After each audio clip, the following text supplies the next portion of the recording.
اللہ کے ساتھ ہمارا یہاں پر بیٹھنا اپنی بارگاہ میں عبادت شمار اور ہمارے دلوں کو قرآن کریم کی نورانی آیات اور محمد و آل محمد علیہ السلام کے پاکیزہ کلمات کے ساتھ مزین اور منور صاحبان ایمان، صاحبان علم و دانش، قرآن کریم یہ ارشاد فرماتا ہوا نظر آتا ہے، یریدون لیطفئوا نور اللہ بافواہہم۔ قرآن کریم پیغمبر کے دور میں نازل ہوا، لیکن قرآن ایک ایسا خزانہ ہے، قرآن ایک ایسا نور ہے کہ جو بجھنے والا نہیں ہے، خزانہ ختم ہونے والا نہیں ہے۔ قرآن ایسی کتاب ہے کہ جہاں پر وہ ماضی کی باتوں کو بتاتی ہے وہاں حال کی باتوں کو بھی بتاتی ہے، اور جہاں پہ حال کے بارے میں بتاتی ہے وہاں مستقبل کی بھی خبر دیتی ہوئی نظر آتی ہے۔ اس آیت میں اللہ کی ذات آئندہ کی خبر دے رہی ہے۔ اس کے زمانے میں رسول گرامی نے کیا تھا صلی اللہ علیہ وسلم۔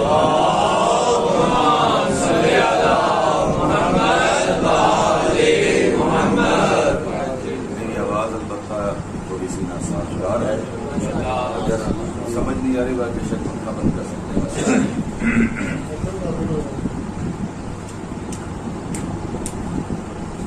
ضرور پڑے گا محمد والے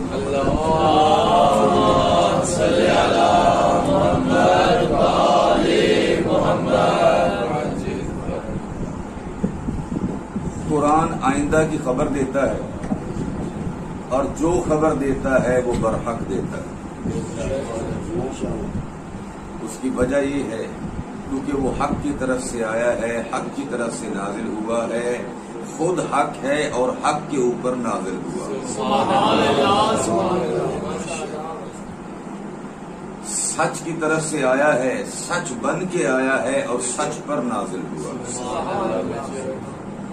خطبے میں اکثر یہ لفظ پڑھا جاتا ہے وَهُوَ أَصْدَقُ الصَّادِقِينَ، اس سے بڑا وَهُوَ أَصْدَقُ الْقَائِلِينَ بھی کہا جاتا ہے، صادقین بھی کہا جاتا ہے۔ نہ کائنات میں اس سے بڑھ کر کوئی سچ بولنے والا ہے۔ ہم بھی سچ بولتے ہیں، آپ بھی سچ بولتے ہیں، سچ بولنے میں فرق ہے۔ جتنا علم ہوگا اتنا ہی سچ ہوگا، جتنا علم ہوگا اتنا ہی سچ ہوگا، کیونکہ بعض اوقات انسان سچ بولتا ہے لیکن پوری طرح سے واقف نہیں ہوتا کہ یہ خبر صحیح بھی ہے یا غلط ہے، کیونکہ ہمارا اتنا علم نہیں ہے، ہمارے اتنے وسائل نہیں ہے کہ ہم ہر طرف سے علم کو حاصل کر سکیں۔ فقط اللہ رب العزت کی ذات ہے تو وہ احاطہ بکل شیء علما، جو ذرے ذرے کا علم رکھتی ہے۔ اسی لیے اگر وہ سچ بولے گی تو اس کے سچ میں ذرہ بھر بھی جھوٹ کا امکان نہیں ہے۔ اللہ تعالیٰ نے قرآن کریم میں اپنے کلام میں جو بتایا ہے وہ سچ ہے، بلکہ سب سے بڑا سچ ہے، سب سے بڑا سچ ہے۔ نعرہ تکبیر، اللہ اکبر، نعرہ رسالت، یا رسول اللہ، نعرہ حیدری، یا علی، برائے خوشنودی محمد والی محمد بلندتر صلوات۔ اللہم صلی علی محمد والی محمد۔ ایک حدیث پڑھا کرتے تھے، حدیث بہت مختصر ہے لیکن اس کا معنی بہت بڑا ہے۔ میں بالخصوص اپنے بچوں اور نوجوان جو ابھی نوجوان ہو رہے ہیں، جوانی کی منزل کو طے کرنے والے، ان کے لیے حدیث عرض کرنا چاہتا ہوں. حدیث ہم نے پڑھی ہے لیکن اس کا مطلب بہت گہرا ہے.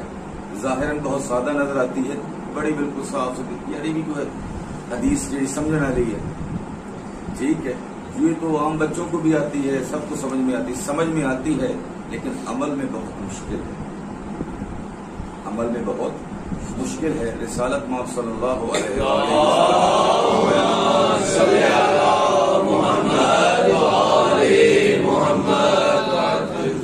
ارشاد فرمایا الصدق ینجی والکذب یہلک. الصدق ینجی والکذب یہلک. سچ نجات دینے والا ہے، جھوٹ ہلاک کرنے والا ہے. یہ بھی مختصر حدیث ہے. ٹھیک ہے، ہر کسی کو علم ہے اس بات میں کہ سچ نجات دینے والا ہے اور جھوٹ کیسے نجات دینے والا ہے اور کیسے ہلاک کرنے والا ہے. اصل مسئلہ یہ ہے. ٹھیک ہے، ہم تو عموماً دیکھتے ہیں کہ جو جھوٹ بولتے ہیں وہ زیادہ کامیاب ہیں. گھبرائے تو نہیں بیٹھے؟ کوئی پڑی گا امام زمانہ اجل اللہ فرجہ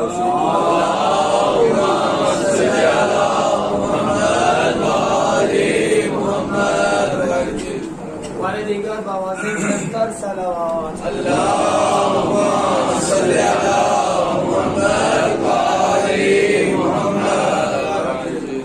جھوٹوں کی حکومت ہے، جھوٹوں کی شہنشاہی ہے. ٹھیک ہے، جھوٹوں کی دنیا ہے. آدم علیہ السلام سے لے کے آج تک جو بھی نظر آتا ہے اس کے اوپر ایسے جھوٹ ہیں کہ انسان سوچ بھی نہیں سکتا. اسی لیے قرآن کریم نے ایک مثال دی. میری مجبوری یہ ہوتی ہے کہ مثال عرض نہ کروں، پھر مسئلہ ہے. مثال بہت پیاری ہے، جب آ جائے زبان پہ تو پھر آنی چاہیے. قرآن کریم نے حق اور باطل کی مثال دی ہے. حق اور باطل کی مثال دی ہے. فرمایا کہ جو باطل ہے وہ ایسے ہی ہے کہ جیسے دریا بہ رہا ہو، سمندر بہ رہا ہو، اس کے اوپر جو جھاگ ہے وہ باطل ہے، جو پانی ہے وہ حق ہے. توجہ کیا آپ نے؟ جب لہریں آپس میں ٹکراتی ہیں تو جھاگ بنتی ہے.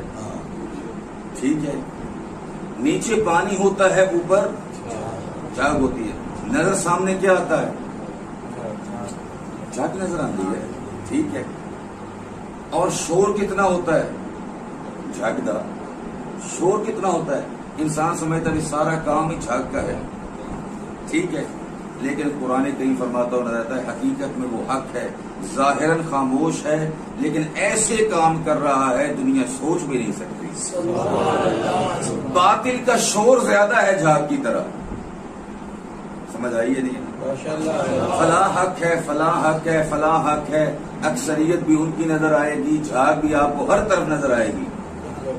حق کی طرف، پانی کی طرف کوئی بھی نہیں دیکھے گا کہ اگر پانی نہ ہوتا تو کائنات کی کوئی شے زندہ نہ رہتی. کائنات کی کسی چیز میں زندگی نہ ہوتی اگر پانی نہ ہوتا. لیکن پانی کی طرف توجہ نہیں ہے. ہم جھاگ کو دیکھتے ہوئے کہتے کیا بات ہے، کیا خوبصورت. اصل میں شاید حقیقت یہی جھاگ ہی ہے، پانی تو ہے ہی نہیں. پانی کا تو کوئی وجود ہی نہیں، اور اتنا شور ڈال رہی ہے. بابا جڑا شور زیادہ پاوے کہتے یار اے بندہ بڑا کوئی کمال دا ہے. توجہ ہے میری طرف. چاہے وہ صدر ہو، اگر وہ شور زیادہ ڈالے، چاہے وہ وزیر اعظم ہو، وہ شور زیادہ ڈالے، گھر میں انسان شور زیادہ ڈالے، بندے کہتے بھی یہ بندے کو بہت بڑی شے. حالانکہ نہیں، معصوم فرماتے ہیں اذا تم العقل نقص کلام. جب انسان کی عقل کامل ہو جاتی ہے تو کلام کم ہو جاتا ہے. اذا تم العقل نقص کلام. جب انسان کی عقل کامل ہو، کیونکہ اس کو اس کی حکمت اجازت ہی نہیں دیتی وہ زیادہ باتیں کرے. سمجھ آ رہی ہے میری بات؟ اس کی حکمت اجازت نہیں دیتی. اس کے دل میں وہ خزانہ ہے، وہ اللہ کی آیات کے بارے میں غور و فکر کرے یا آپ کے بارے میں باتیں کرے یا آپ سے باتیں کرے، اس کے پاس وقت ہی نہیں ہے. باتیں وہ کرتا ہے جس کے پاس وقت بہت زیادہ ہے، جس کے دل میں کچھ نہیں، وہ باتوں سے اپنے دل کو بہلاتا ہے. لیکن جو اللہ کا خاص بندہ ہے اس کے دل میں اللہ کی آیتوں کا نور ہے، وہ فقط انہی کے بارے میں غور و فکر کرتا رہتا ہے. خدایا تو نے آسمان کیسے رکھا ہے؟ ایسی چھت ہے کہ جس کے ستون ہی نہیں ہے. اگر ہیں تو مجھے نظر نہیں آتے، ایسے ہے یا نہیں ہے؟ اور اگر زمین ہے تو اللہ جب بہتر جانتا ہے کس کے اوپر کھڑی ہے، اگر گھوم رہی ہے تو میں کیوں نہیں گھوم رہا؟ درود پڑے گا محمد والے محمد کی ذات۔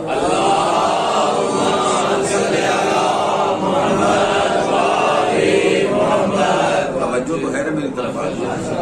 ٹھیک ہے، وہ انہی آیتوں کے بارے میں غور و فکر کرتا رہتا، اس کے پاس وقت ہی نہیں ہے اس چیز کی طرف توجہ کرے، کیونکہ اس کا دل جو ہے وہ حکمت سے دور ہے، وہ اللہ کی آیتوں کی طرف دیکھتا ہے۔ اور ان آیتوں میں سے ایک آیت ہے، مولا علی علیہ السلام ارشاد فرماتے ہیں،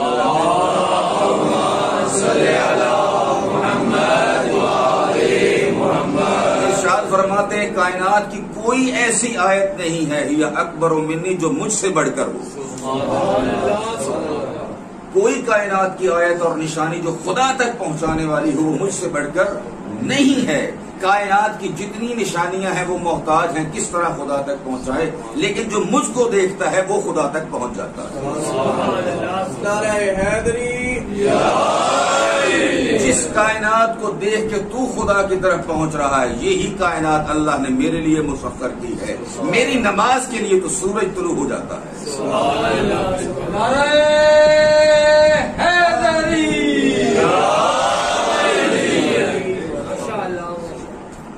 نہ ستارے اس طرح سے پہنچا سکتے ہیں، نہ چاند پہنچا سکتا ہے، محدود ہے اس تک پہنچانے میں، لیکن امیر المومنین ایسے پہنچاتے ہیں جیسے پہنچانے کا حق ہے، کیونکہ نہ چاند ان راستوں کو جانتا ہے، نہ سورج ان راستوں کو جانتا ہے، نہ زمین ان راستوں کو جانتی ہے، نہ پودے ان راستوں کو جانتے ہیں۔ جیسے امیر المومنین کا یقین اور ایمان ہے، جیسے وہ اللہ کو جانتے ہیں ویسے کوئی جانتا ہی نہیں۔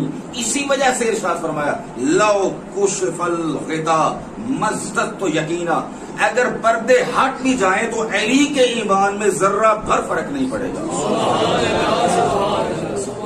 یہ ہم جملہ پڑھتے ہیں لیکن اس کی گہرائی بہت زیادہ ہے، بہت زیادہ گہرائی۔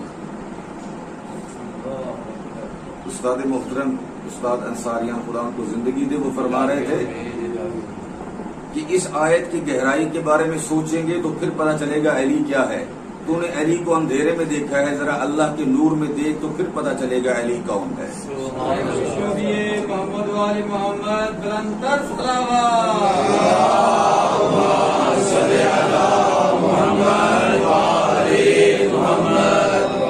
البتہ یہ مولانا رومی کی شعر کی ایک حقیقت ہے جو انہوں نے عرض کی ہے۔ مولانا رومی کا ایک شعر ہے، انہوں نے کہا اندھیرے میں کسی نے کسی چیز کو دیکھا، حقیقت میں ہاتھی کھڑا تھا، کسی کا ہاتھ پیر کے لگا، انہیں کیا پتہ نہیں کوئی بہت بڑا ٹیلا ہے، کسی کا پیٹ کو ہاتھ لگا اس نے کچھ اور سمجھا، ٹھیک ہے، کیونکہ اندھیرے میں دیکھا ہے نا۔ اگر نور میں دیکھتے پھر پتہ چلتا کہ علی کون ہے، اگر رسول پاک کے نور میں دیکھو تو پھر پتہ چلتا ہے کہ حیدر کرار کیا ہے۔ اور حیدر کرار کی فضیلت کے لیے اتنا ہی کافی ہے کہ رسول خدا نے ارشاد فرمایا کہ علی کی معرفت یا میں رکھتا ہوں یا میرا اللہ رکھتا ہے۔ لو کشف الغطاء مزددت یقینا، اگر پردے ہٹ جائیں۔ ہمارا ایمان اس وجہ سے کمزور ہے کہ ہمارے آگے پردے ہی پردے،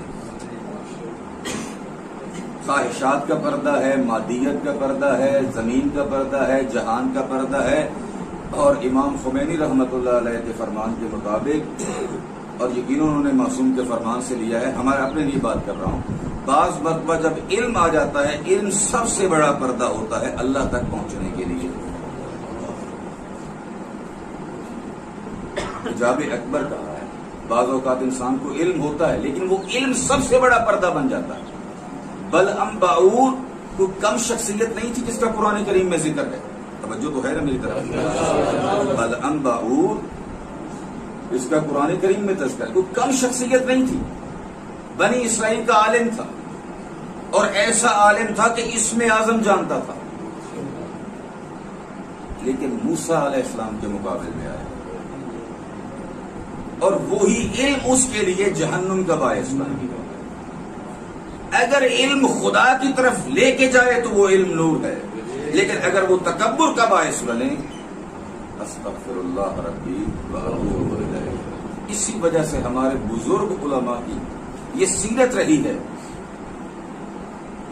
کہ آپ جب بھی ان کی کتابوں کو دیکھیں گے، جب بھی ان کی تحریروں کو دیکھیں گے تو ساتھ لکھتے ہوئے نظر آتے ہیں العبد الفقیر۔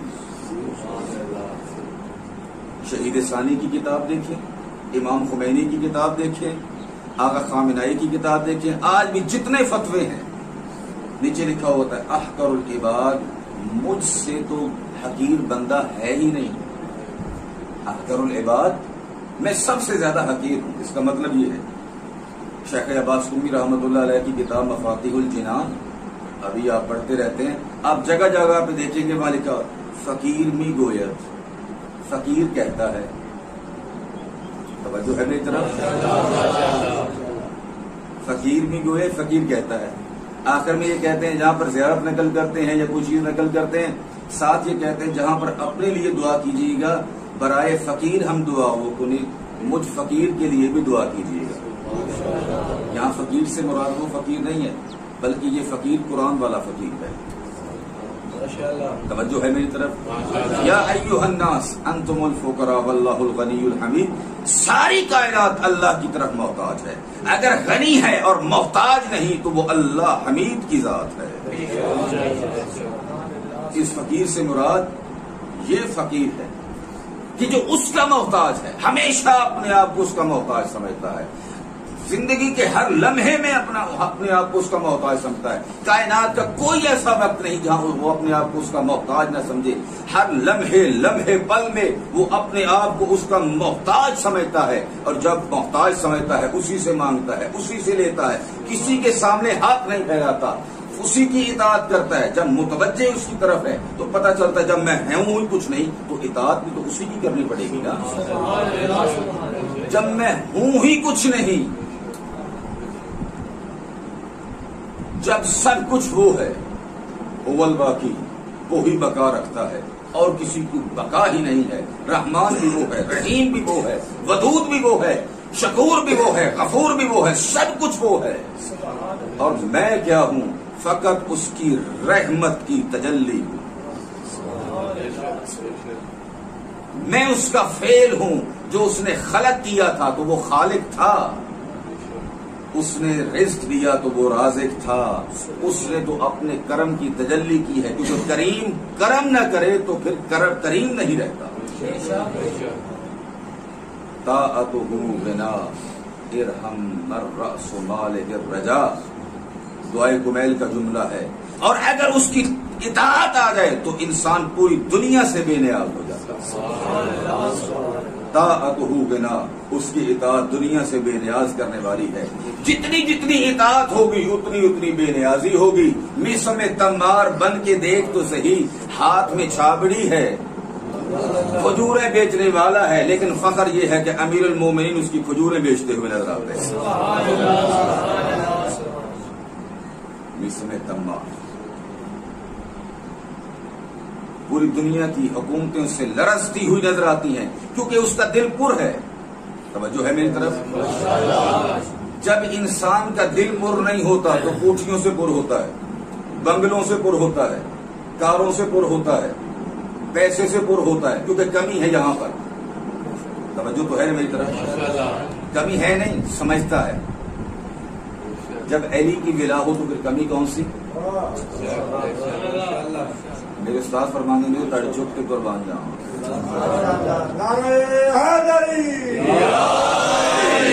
البتہ نہیں، مجھے پتا ہے غور سے سن رہے ہیں، مولا آپ کو سلامت رکھے۔ صرف مزاح کے لیے، کیونکہ ادخال السرور فی قلب المومن عبادت، المومن کے دل میں خوشی داخل کرنا، خوش کرنا، یہ بھی عبادت ہے، ورنہ آپ ماشاءاللہ محترم ہیں، ٹھیک ہے۔ میسم تمار کچھ بھی نہیں ہے، لیکن وقت کی حکومتیں اس سے لرزتی نظر آتی ہے، کیونکہ اس کا دل جو ہے اس نے کمی نہیں سمجھی، وہ جانتا ہے میرے دل میں ولائے علی ہے، اور جب ولائے علی ہے تو دنیا ٹھوکر پر ہوتی ہے۔ سبحان اللہ، سبحان اللہ، دنیا ٹھوکر پر ہوتی ہے۔ اور آج بھی اگر کسی کے دل میں ولائے علی ہے، جن مکانوں میں اور جن گھروں میں ہم بیٹھے ہیں یہ بہترین گھر ہیں، اگر جا کے دیکھنا ہے تو آیت اللہ سیستانی کے گھر کو دیکھیں، اگر دیکھنا، اور واقعی یہ حقیقت بات کچا گھر ہے آیت اللہ سیستانی کا، کچا گھر ہے آیت اللہ سیستانی کا، اور آیت اللہ خامنائی کے گھروں میں دراڑیں پڑی ہوئی ہیں. ہمارے گھر اچھے ہیں، ٹھیک ہے، جو گئے ہیں وہ جا کے دیکھ سکتے ہیں. ایک عام آدمی ہے، وہ بہت امیر آدمی نہیں ہے، لیکن کائنات کی بڑی بڑی حکومتیں اور فرعون ڈرتے ہوئے نظر آتے ہیں. یہ ہے وہ حق کی طاقت. اگر یہاں پہ آ جائے تو پوری کائنات اس کے سامنے مطیع نظر آتی ہے. اور یہ دعائے کمیل کے جملے کا یہی معنی اور مفہوم ہے. طاعتہ غنا، اگر اس کی اطاعت کی ہے تو پھر ساری کائنات تیری مطیع ہو جائے گی. درود پڑے گا محمد و آل محمد.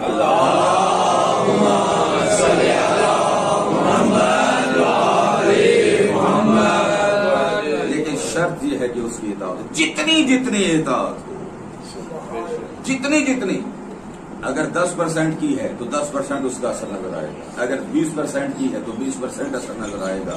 آج بھی کائنات میں ایسے لوگ موجود ہیں جنہوں نے اس کی اطاعت کے سلسلے سے متصل ہو کر اللہ کی خوشنودی کو حاصل کیا ہے. اللہ کی خوشنودی کو حاصل کیا ہے. واقعہ آپ نے سنا ہوا ہے، لیکن اب اس کو عرض کرنا چاہتا ہوں. کوئی بچہ کسی عمارت سے گر رہا تھا، بڑی عمارت سے، اونچی عمارت، پاس سے کوئی شخص گزرا، اس نے آخیا اللہ دے حکم نہ اٹھ کھڑا ہو جائے. توجہ ہے میری طرف؟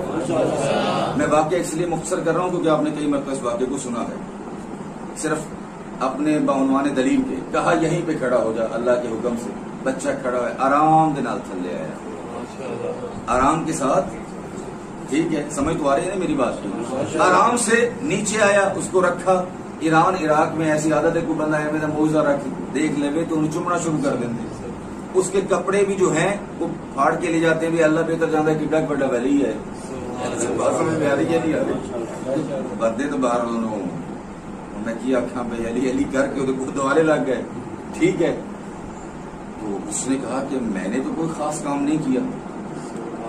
لوگ کہنے لگے بھی کمال ہے، بچے نو ہوا چ روکتا تو ہلے کہنا میں کام ہی کوئی نہیں کیتا. ٹھیک ہے، اس نے کہا میں نے کچھ بھی نہیں کیا، فقط اللہ سے یہ دعا کی ہے کہ آج تک تیری بات مانتا رہا ہوں، آج میری ایک بات مان لے. آج تک میں تیری بات آج میری ایک گل مان لا. ٹھیک ہے، تو بچہ آگے تو اس میں بڑی بات تو نہیں ہے. اب جوانوں کے لیے بھی ایک بات عرض کرنے لگا ہوں، اطاعت شرط ہے. اور بالخصوص میری نوجوان نسل کے جو سمجھنے لگے ہیں کہ ہم بابا سے بھی بڑھ کر ہیں. ٹھیک ہے، باپ کا باپ نہیں بننا چاہیے، باپ کا بیٹا بننا چاہیے. توجہ تو ہے نا میری طرف؟ امام زین العابدین علیہ السلام کی دعائیں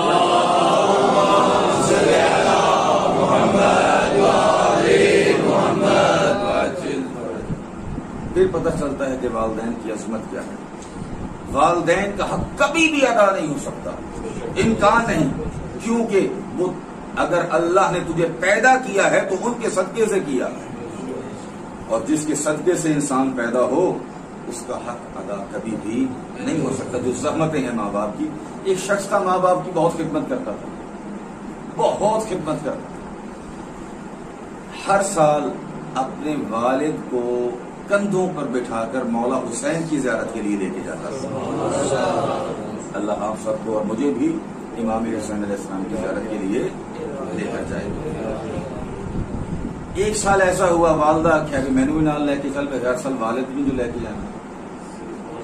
ٹھیک ہے، مجھے بھی ساتھ لے کے چل، اگرچہ مشکل تھا لیکن پھر وہی بات ہے کہ وہ اللہ کی اطاعت کو سمجھتے ہیں کہ اللہ کی اطاعت کیا ہے.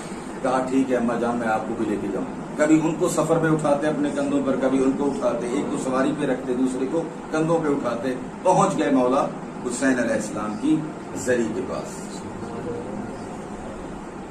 ہم سب سلام کرتے ہیں، ہر روز سلام کرتے ہیں، اور سلام کا جواب دینا واجب ہے. شریعت میں سلام کرنا سنت ہے، سلام کا جواب دینا. ایک اور گل نہ کرتا جاؤں کیونکہ ہوں میں تاڑے بچوں ہاں، میں تھوڑی بہت رمضان جاننا. ٹھیک ہے، تو بہتر میں پہلے اپنے آپ کو سنا رہا ہوں، تھی اپنے تے گل نہیں سمجھنے.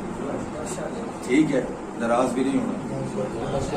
ہمارے استاد فرماتے تھے کہ اگر کسی شخص کا تکبر دیکھنا ہو دیکھو کہ وہ سلام میں پہل کرتا ہے یا نہیں کرتا. سلام میں پہل کہ اگر ایسے انتظار دیکھو جناب میں چودھری صاحب میں سلام کرتا یا نہیں کرتا, پھر سوچے اس بات کو کہ اس کے دل میں کوئی مرض ہے, کوئی مشکل ہے. بات سمجھ میں آئی یا نہیں آئی؟ ٹھیک ہے. سلام کیونکہ لا محالہ اللہ نے اتنا بڑا اجر رکھا ہے, اس کی طرف توجہ نہیں ہے, اپنی چودراہٹ کی طرف توجہ ہے نا میرا بھائی. اللہ تعالیٰ فرماتا ہوا نظر آتا ہے فَلْيَتَنَافَسِ الْمُتَنَافِسُونَ, اگر کسی نے لالچ کرنا ہے تو اس اجر کا لالچ کرو جو اللہ نے تمہارے لیے تیار کر رکھا ہے. یہ قرآن کی آیت ہے. فَلْيَتَنَافَسِ الْمُتَنَافِسُونَ, اگر تم نے لالچ کرنا ہے تو اس کا لالچ کرو. اور میں کہوں گا وہ ایسا لالچ اور ایسا حرص ہے کہ جس کا لالچ انبیاء کرتے ہوئے نظر آتے ہیں.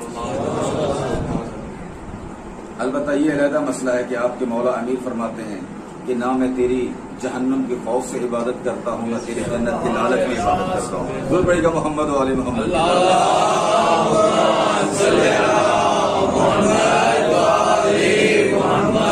سلام ہم کرتے ہیں لیکن سلام کا جواب ہمیں ممکن ہے آتا ہے لیکن ہم سنتے نہیں, ہمارے کان اس قابل نہیں ہیں. ٹھیک ہے. اس نے دور سے کہا السلام علیک یا ابا عبداللہ, مولا حسین ہمارا سلام ہو آپ کا. زری سے جواب آیا وعلیکم السلام ورحمۃ اللہ. پھر لوگ ہو گئے کہ کیا بات ہے, اتنی عظیم ہستی جس کو حسین سلام کرے, جس کو حسین جواب دے. کہنے لگے میں نے اور تو کچھ نہیں کیا, صرف والدین کی خدمت کی, والدین کی خدمت کی. نورانی کلمات ہے, نورانی کلام ہے اللہ کا جو آئندہ کی خبر دیتا ہوا نظر آتا ہے, مستقبل کی. رسول کے زمانے میں ارشاد ہوا نظر آتا ہے یریدون لیطفئوا نور اللہ, وہ چاہتے ہیں کہ اللہ کے نور کو بجھا دیں. اس کا معنی یہ نہیں کہ انہوں نے چاہا, نہ, یریدون فعل مضارع ہے, وہ چاہتے ہیں اللہ کے نور کو بجھا دیں. یعنی پتہ چلتا ہے ان کا ارادہ پیغمبر کے بعد کا ہے, پیغمبر کے زمانے کا نہیں ہے, پیغمبر کے بعد کا ہے. لیکن اللہ نے اپنا ارادہ بتایا. توجہ تو ہے نا میری طرف. وہ اپنا ارادہ بتا رہا ہے, اللہ نے ان کا ارادہ بتایا, اللہ نے اپنا ارادہ بتایا. واللہ متم, پہلے تھا یریدون لیطفئوا نور اللہ, وہ اللہ کے نور کو بجھانا چاہتے ہیں. کس کے ساتھ؟ بے افواہہم, منہ کے ساتھ. یہاں پر بھی ایک جملہ آپ کے عرض گزار کرتا جاؤں, استاد حسین گنجی کا جملہ. وہ کہتے ہیں کہ یہاں پر اللہ نے یہ کیوں فرمایا کہ اپنے منہ کے ساتھ بجھانا چاہتے ہیں؟ توجہ تو ہے نا میری طرف. ہاتھ کے ساتھ کیوں نہیں کہا, جسم کے کسی اور حصے کے ساتھ نہیں کہا, پانی کے ساتھ نہیں کہا؟ ٹھیک ہے, منہ کے ساتھ بجھانا چاہتے ہیں, پھونکوں کے ساتھ. اس کی وجہ یہ ہے اللہ کا نور ہے دین, اللہ کا نور ہے قرآن, اللہ کا نور ہے محمد و آل محمد. جس کو بجھانا چاہتے ہیں سب سے بڑا وسیلہ جو دین کو بجھانے کے لیے ہے یہی منہ ہے, جس کے ذریعے سے باطل اور جھوٹ نکلتا, باطل اور جھوٹ نکلتا ہے. نور کے اوپر پردے ڈالنے کے لیے سب سے بڑا ہتھیار جو ہے وہ جھوٹ کا ہے. من ازلم ممن افترى علی اللہ کذبا, کون ہے اس سے بڑا ظالم جو اللہ کے اوپر جھوٹ بولے گا؟ 24واں پارہ پہلی آیت ہے. کون ہے اس سے بڑا ظالم جو اللہ کے اوپر جھوٹ بولے گا؟ اس کا مطلب یہ کہ سب سے بڑا ظلم کیا ہے؟ اللہ پر. توجہ ہے یا نہیں ہے میری طرف؟ آیت بڑی ظاہراً سادہ نظر آتی ہے لیکن اس کا معنی بہت بڑا ہے. کون ہے جو اللہ پر سب سے بڑا ظالم؟ سب سے بڑا ظالم کہ جو اللہ پر جھوٹ بولے. سب سے پہلا کیا کہتے ہیں بڑا جھوٹ اس وجہ سے ہے اللہ نے آدم کو بھیجا اپنا نمائندہ بنا کر, جھوٹ ہوا, آدم کے مقابل میں نمائندے بنائے گئے. توجہ ہے آپ کی؟ نوح نمائندے تھے, نوح کے مقابل میں نمائندے بنائے گئے. اللہ سب سے بڑا حق ہے, جھوٹے خدا سامنے رکھے گئے. بابا جھوٹ بول کے تو کہتے ہیں یہ ہمارے خدا ہیں, ٹھیک ہے, جھوٹ بول کے یہ کہتے ہیں یہ رسول ہیں, جھوٹ بول کے ہی کہتے ہیں کہ یہ امام ہیں. اگر سچ بولیں تو فقط یا اللہ کی ذات حق نظر آئے گی یا اس کے نمائندے حق نظر آئے گی. دین تبدیل ہی اس وقت ہوتا ہے. مسیحیت، یہودیت اتنے بڑے بڑے مذہب بن گئے. اگر حق بولتے تو رسول کو مانتے، اور اگر حق بولتے تو پھر اس کو حق مانتے جس کو رسول نے حق کہا. تو اپنی زبان سے سب سے بڑا پروپیگنڈا کتوں ہوں گا؟ اتنی کتاب. اچھا میں دسو، یہودیت کوئی کم لوگ ہیں؟ عیسائیت کو تھوڑے لوگ ہیں؟ ہزارہ لوگ ہیں، اربوں لوگ ہیں. وہ کیسے عیسائیت کے پیچھے لگے ہوئے ہیں؟ جھوٹی تحریروں کے ذریعے سے. اگر ان تحریروں کو جمع کیا جائے تو شاید اربوں خربوں کتابیں بن جائیں. ہے یا نہیں ہے؟ ایسے میں کوئی بات انہونی بات نہیں کر رہا، بلکہ وہ بات آخر اگر اس جھوٹ کے اوپر اعتماد نہ ہو تو پیچھے کیسے لگیں؟ توجہ ہے میری طرف. اسی طرح سے اسلام میں سچ اور جھوٹ کی تمیز ختم ہوئی. اگر سچ سچ رہتا، حق حق رہتا تو اہل بیت کے ساتھ وہ نہ ہوتا جو کربلا میں ہوا. تھوڑے سے عرصے میں اتنا بڑا کام. کچھ بھی امام حسین علیہ السلام کو اگر مسلمان نہ مانتے، اتنا تو مانتے تھے کہ امام حسین رسول اللہ کے بیٹے ہیں. توجہ ہے میری طرف؟ اتنا تو ہے نا. لیکن حتیٰ کہ آپ مولا حسین علیہ السلام کے خطبے پڑھ کے دیکھیں، شیعہ سنی کتابوں میں موجود ہیں. حتیٰ کہ مولا نے یزیدی لشکر سے کہا، اے لشکر آدھا بتاؤ میرے علاوہ پورے اس جہان میں اب کوئی اللہ کے رسول کا بیٹا ہے؟ اور اگر تمہیں تب بھی یقین نہیں آتا تو ابھی بھی میرے نانا کے صحابی موجود ہیں، جا کے پوچھو تو صحیح. آیا کوئی ایسا شخص ہے جس کی ماں زہرا ہو؟ آیا کوئی ایسا شخص ہے جس کا باپ علی ہو؟ آیا کوئی ایسا شخص ہے جس کا چچا جعفر طیار ہو؟ آیا کوئی ایسا شخص ہے جس کے بارے میں رسول نے فرمایا ہو الحسن والحسین سیدہ شباب اہل جنہ، حسن و حسین جوانان جنت کے سردار ہیں؟ کوئی ایسا ہے تم میں؟ آیا دیکھتے نہیں میرے سر کے اوپر امامہ کس کا ہے؟ آیا تم جانتے نہیں کہ میرے ہاتھ میں تلوار کس کی ہے؟ توجہ چاہتا ہوں. میرے ہاتھ میں تلوار بھی رسول کی ہے، میرے سر پر امامہ بھی رسول کا ہے، میں رسول کا نواسا ہوں. لیکن اگر سچ اور حق کو مخلوط کر دیا جائے اور اس کو ملا دیا جائے تو پھر جوانان جنت کے سردار بھی تہے دیگ نظر آتے ہیں. 12ویں آقا کو گیا جمعہ، میرا دل تھا کہ امام زمانہ اجل اللہ فرجہ شریف کے بارے میں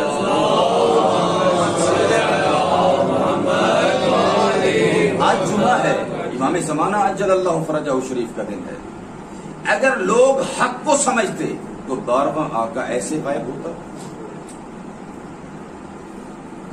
والد کی شہادت ہوئی، مولا امام زمانہ اجل اللہ فرجہ شریف کے والد محترم امام حسن عسکری علیہ السلام 5 سال کا سن ہے. امام کے اوپر حملہ ہو گیا اور اللہ نے اپنی حجت کو غائب کر لیا اور امام کی والدہ کو قید خانے میں رکھا گیا. اللہ نے جب دیکھا کہ میری سب سے قیمتی ترین ہستیاں جب تم ان کی حفاظت نہیں کر سکتے تو میں ان کو کائنات میں کیوں رکھوں گا؟ جب حفاظت کرنے والے پیدا ہو جائیں گے تب اپنی حجت کو بھیجے گا. جب ان کے واقعاً ماننے والے پیدا ہو جائیں گے تب اپنی حجت کو بھیجے گا. لیکن یہ بات حقیقت ہے، پردہ غیبت میں ہے، لیکن ساری کائنات کی ہدایت انہی کے ذمہ ہے. السلام علیکہ یا عین الحیات. اگر زندگی کا چشمہ ہے تو وہ امام زمانہ کی ذات ہے جس کی وجہ سے ساری کائنات میں زندگی چل رہی ہے. کیونکہ اللہ نے اگر زمین و آسمان خلق کیا ہے تو ان کے لیے خلق. جانتے ہیں آپ واقعہ شاید پہلے بھی عرض کیا ہے، مسجد جمکران خدا آپ کو بھی لے کے جائے زیارات کے اوپر قم میں موجود ہے اور اس کی نسبت ہے امام زمانہ اجل اللہ فرجہ شریف کی طرف. وہاں پر لوگ جا کے عبادت کرتے ہیں، استغاثہ کرتے ہیں. آج کل تو انقلاب کے بعد بہت تبدیلیاں آ گئی، ٹھنڈا پانی، کولر، یہ ساری سہولیات آج سے 40 سال پہلے یہ سہولتیں نہیں تھیں. چھوٹا تھا اور وہاں پر کسی پانی کا بھی اتنا انتظام نہیں ہوتا، گرمی بہت زیادہ ہوتی. ایک شخص عبادت کر رہا تھا، مناجات کر رہا تھا، امام زمانہ عجل اللہ فرجہ شریف کو پکار رہا تھا، ان کے ظہور کے لیے دعا کر رہا تھا، بیٹھا مناجات کرتا تھا. کوئی اعرابی جوان آیا، اور ان لوگوں کی عادت یہ ہے کہ کوشش کرتے ہیں کہ نیکی کریں چاہے چھوٹی جی کیوں نہ ہو. گرم ہوا چل رہی تھی، اس نے فوراً ایک کوزہ پکڑا، اس میں پانی ڈالا اور کہا کہ بسم اللہ، اس کو نوش فرمائیے. اور وہاں پر پانی پلانے کے بعد، کھانا کھلانے کے بعد یہ بھی کہتے ہیں کہ دعا بھی کیجیے. کیا کریں؟ دعا کیجیے. اچھا، جب پانی پی چکے تو اس نے کہا کہ اے جوان، دعا کر میرے مولا کا ظہور ہو جائے. میرے مولا کا ظہور ہو جائے. تو اس اعرابی نے ایک جملہ کہا کہ اگر میرے شیعہ اس پانی کے برابر بھی مجھے اہمیت دیتے تو اللہ میرا ظہور کر دیتا. اگر میرے شیعہ، میرے ماننے والے اس پانی پینے کے برابر مجھے اہمیت دیتے تو میرا ظہور ہو جاتا. اور حضرت آئے، کتنا بڑا دکھ ہے. جیسے امام حسین تنہا تھے، امام زمانہ بھی تنہا، اور اپنے جد مظلوم کی جو مظلومیت امام زمانہ نے بیان کی ہے وہ ہم، کیونکہ وہ وارث ہیں، اس فرش عزا کے وارث امام زمانہ ہے. جس طرح وہ اپنے دادا کی مظلومیت کو جانتے ہیں ویسے ہم نہیں جانتے. اور اسی وجہ سے زیارت ناہیہ جس کو پڑھا جاتا ہے، زیارت ناہیہ وہ نوحہ ہے کہ جو مظلوم کربلا، شہید کربلا کے اوپر آپ کے امام نے پڑھا ہے. چند جملے عرض کرنا چاہتا ہوں. ایک نوحہ وہ ہے کہ جو امام نے ظہور سے پہلے پڑھا ہے، اس کے جملہ عرض کرتا ہوں. ایک نوحہ وہ ہے جب ظہور کے بعد پڑھیں گے. اس نوحے کا ایک جملہ یہ ہے کہ امام نے اس حالت کا تذکرہ کیا کہ جب غریب اور مظلوم تنہا رہ گیا. علی اکبر کا زخم دل کے اوپر لے کر اور شبیہ پیغمبر کا غم لے کر کہ جس کے بعد حسین کو شہید کرنے کی ضرورت نہیں تھی. اور اسی وجہ سے مظلوم کربلا نے اپنے جڑیل جوان بیٹے کی میت کے اوپر یہ نوحہ پڑا تھا، الدنیا بعدک الافا. علی اکبر اب زندگی رہنے کے قابل نہیں ہے، زندگی رہنے کے قابل نہیں ہے. اور کسی فارسی شاعر نے بڑا جملہ کہا، علی اکبر تم نہیں جا رہے، اب میں جا رہا ہوں، اب مجھے مارنے کی ضرورت ہی نہیں. الدنیا بعدک الافا. اے علی اکبر تیرے بعد دنیا خاک ہے. وابوک وحیدا فریدا. بابا تنہا رہ گئے. علی اکبر کا زخم اپنے دل پہ لے کے اور قبر بری ہاشم کے زخم اور ان کا غم اپنے دل پر لے کر یہ کہتے ہوئے گئے، الان انکسرت ظہری. بھیا میری کمر ٹوٹ گئی. وقلت حیلتی. بھیا عباس حسین کے چارے ختم ہو گئے. وشتم اعدائی. بھیا دیکھو تو صحیح شمر اب تانے دیتا ہے. اجرکم علی اللہ. آؤ دیکھو تو صحیح، اب لعین مجھے تانے دیتے ہیں کہ لاؤ اپنے مددگاروں کو. جب سب زخم سہ چکے آئے زین ذوالجلالہ کے اوپر، کمال شجاعت دکھائی، لیکن آیت نازل ہوئی، یا ایھا النفس المطمئنہ ترجعی الی ربک. حکم پروردگار آیا، حسین بس کرو. شجاعت حیدری مکمل ہو چکی. اب کسی طرف سے تیر آنے لگا، کسی طرف سے تلواریں آنے لگی اور کسی طرف سے نیزے آنے لگے. اس وقت آپ کا مظلوم امام آیا عرش سے فرش پر، آیا زین ذوالجلالہ سے زمین پر. اسی لیے مولا کہتے ہیں رو کہ السلام علی الخد الطری. میرا سلام ہو اپنے دادا پر جو اپنے رخسار کے بل زمین پر آیا. السلام علی شیب الخزیب، میرا سلام ہو اپنے دادا پر جس نے اپنی داڑھی کو مظلوموں کے خون کے ساتھ رنگین کیا۔ یہ کون سا خون تھا؟ وہ ناحق خون تھا جو علی اصغر کا خون تھا۔ جب شش ماہے کو تیر لگا، مولا نے چلو میں خون لیا، آسمان کی طرف پھینکنا چاہا، آسمان نے قبول نہ کیا، زمین کی طرف پھینکنا چاہا، زمین نے قبول نہ کیا۔ مولا یہ کہتے ہوئے گئے کہ نہ آسمان قبول کرتا ہے نہ زمین، اب اپنے چہرے کے اوپر مل کے کہتے ہیں ایسے نانا سے ملاقات کروں گا۔ یہ وہ نوحہ ہے کہ جو مولا نے ظہور سے پہلے پڑھا، ظہور کے بعد بھی مولا لوحہ پڑھیں گے۔ جب حجت خدا کا ظہور ہوگا، آئیں گے خانہ کعبہ کے اوپر اور پوری دنیا کو آواز دیں گے الا یا اہل العالم قتلوا جدی عطشانن، او ساری کائنات والو جان لو میں ہی اس کا بیٹا ہوں جس کا بابا پیاسا شہید ہو گیا، اور میں ہی وہ اللہ کی طرف سے حجت ہوں کہ جس کے دادا کو زمین کے اوپر گھوڑوں کی ٹاپوں کے ساتھ پامال کیا گیا۔ الا لعنت اللہ علی القوم الظالمین وسيعلم الذين ظلموا أي منقلب ينقلبون